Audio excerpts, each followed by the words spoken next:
விஜய் விஜய் வீட்டை விட்டு வெளியே வா, விஜய் வீட்டை விட்டு வெளியே வா அப்படின்னு கூப்பிடுறாங்க.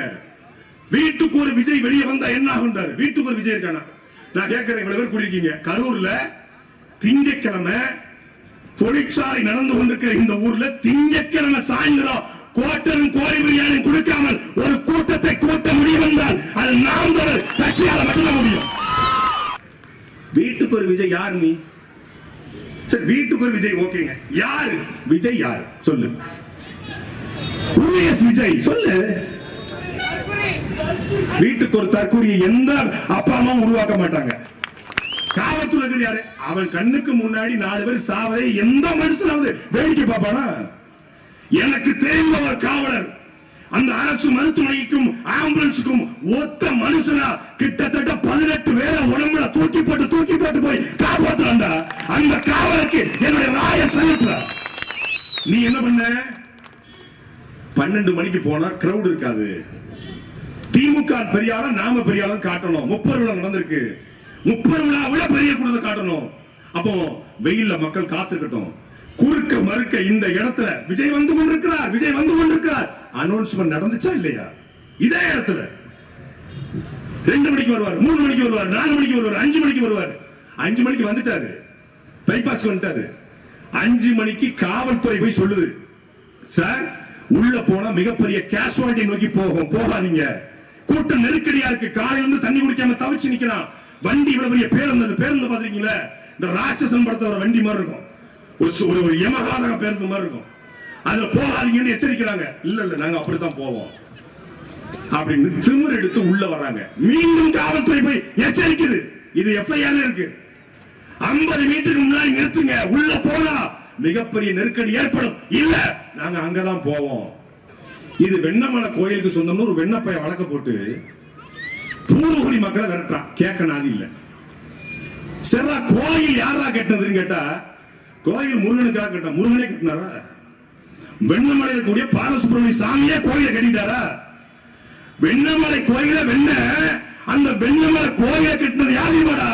என்னுடைய கருவறையில போர்வரி மக்கள் கட்டிய கோயில் அது. அப்ப கோயில் யாருக்கு சொந்தம்? கோயிலை கட்டியவன் தமிழன். கோயிலுக்கு இடத்தை கொடுத்தவன் யாரு? அவனும் தமிழன். கோயிலுக்கு இடத்தை நாங்க கொடுத்தா, அந்த இடத்துல நாங்க குடியிருந்தா, இது அறநிலையத்துறைக்கு சொந்தமான இடம். அறநிலையத்துறை என்பது என்ன? அமெரிக்காவோட அறநிலையத்துறையா? சீனாவுடைய அறநிலையத்துறையா? பாகிஸ்தானுடைய அறநிலையத்துறையா? தமிழ்நாடு அறநிலையத்துறை தானே. அந்த அறநிலையத்துறைக்கு பாத்தியப்பட்ட இடத்தை வச்சு நீ என்ன செய்ய போற? கரும்பு விதைக்க போறியா? எள்ளு அறுக்க போறியா? நெல்லு போட போறியா? என்ன பண்ண போற? 1000 ஏக்கருங்க பாலசுப்ரமணிய சாமிக்கு இருக்கு. அவர் என்ன பண்ண போறாரு? 1000 ஏக்கர்ல வள்ளியின் தெய்வானையும் சுற்றுலா போறாரா? டேய், உள்ள இருக்கிற முருகன் உனக்கு சேனடா, எனக்கு எங்கள் முப்பாட்டன் முருகன்றா. எங்களுக்கு 1000 ஏக்கர் பண்ணையாரா முருகன்? முருகன் மக்களுக்கானவன், மக்களுக்காக போராடிய தலைவன். அவன் நிலத்துல போய் மக்கள் குடியேறதுக்கு யாரா வழக்கு போட்டு? திருத்தொண்டர் சபை ராதாகிருஷ்ணன் ஒரு பையன். அவன் வேலையே இதுதாங்க. அவன் வேலை என்ன? எங்கேயாவது போறது, 4 பேர் சந்தோஷமா ஒரு குடியிருப்பு இருந்தா பிடிக்காது அவனுக்கு. ஒரு வழக்க போட்டு அவர் கோயில் நடத்தலாம் மீட்டு கொண்டு. சரி, கோயில் நடத்த மீட்டாச்சுங்க, யார்கிட்ட கொடுக்க போற? கோயில் நடத்த மீட்டு யார்கிட்ட கொடுக்க போற? சாமிட்டியா? சாமி டாக்குமெண்ட் வச்சுக்கிட்டு என்ன பண்ணும்? சரியா இருக்குப்பா, 17 ஏக்கர் 7 சென்ட் சரியா இருக்கு. வெண்ணமலை தாந்தோன்றி மலையில 32 ஏக்கர் எங்க அப்பா சிவன் பேர்ல, எங்க அம்மா பார்வதி பேர்ல பட்டா போட்டு எழுதி கொடுத்தது. சிவனும் பார்வதியும் பட்டா போட்டு எழுதி கொடுத்தது, அது சரியா இருக்கு. அப்புறம் கரூர் பசுமதீஸ்வரர் கோயில், அதுல ஒரு 22 ஏக்கர் தென்னந்தோப்பு, அதுல தேங்காய் வெட்டி அங்க இந்த குரூப் கருப்சாமி கவுண்டர் கொடுத்துரு. அப்புறம் என்னப்பா, அப்புறம் இங்க பஸ் ஸ்டாண்டு பக்கத்துல ஒரு பஸ் ஸ்டாப், அதுல சைக்கிள் ஸ்டாண்டுக்கு வாடகை விட்டு முருகன் சொல்ல போறாரா? இந்த மாதிரி ஒரு பைத்தியக்கார கூட்டம் உலகத்துல எங்கேயுமா இருக்குமாங்க? 1948 ஜமீன்தாரி முறை ஒழிக்கப்பட்டுச்சு. இதுல பெரிய கொடுமை என்னன்னா, இந்த கல்குவாரி சிக்கலை பத்தி முழுசா ஆராய்ச்சி உள்ள போனா, கல்குவாரிகளை முறையாக நடத்த, சரியாக நடத்த கல்குவாரி முதலாளிகள் தயாரா இருந்தாலும் லீகலா இந்த கல்குவாரியை நடத்துறாங்க தயாரிகள். ஒரு கல்குவாரி முதலாளி சொல்றான்னு வச்சுக்கோங்க, நீ இல்லீகல் நடத்து, இல்லீகல் நடத்தி எனக்கு ஏக்கருக்கு 5 லட்சம் கொடு. கேட்கறது யாரு தெரியுமில்ல? தமிழ்நாட்டினுடைய கனிம வளத்துறை அமைச்சர் ரகுபதி அவருடைய பிஏ செய்யுது. நான் ஆதாரத்தோட சொல்றேன், அவர் பிரிய செய்யது ரகுபதி அமைச்சருடைய பிரிய செய்யது ஒவ்வொரு கல்குவாரி முதலாளிக்கும் வாட்ஸ்அப்லாம் கிடையாது, டைரக்ட் கால். ரெக்கார்ட் இருக்கு, ரெக்கார்ட் வச்சிருக்கேன். சும்மா நான் ஒண்ணு இந்த விசிலடிச்சா கொஞ்சம் கிடையாது, சீமான் தம்பி ஆதாரத்தோட பேசுவேன்.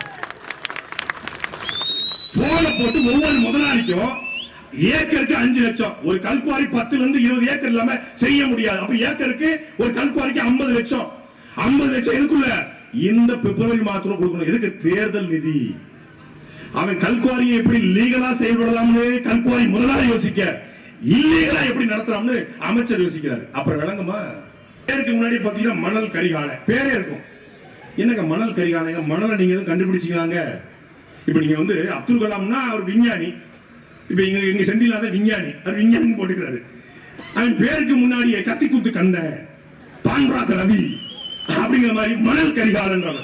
என்னங்க மணல் கரிகாலை அப்படின்னா அது மணல் அவர் தான் ஃபுல்லா பாத்துக்கிறாப்ல. தமிழ்நாடு முழுக்க மணல் எடுக்கணும்னா அவர்கிட்ட கப்பம் கட்டுறோம். என்ன ஒரு அருமையான அரசு, அப்பேற்பட்ட அரசு.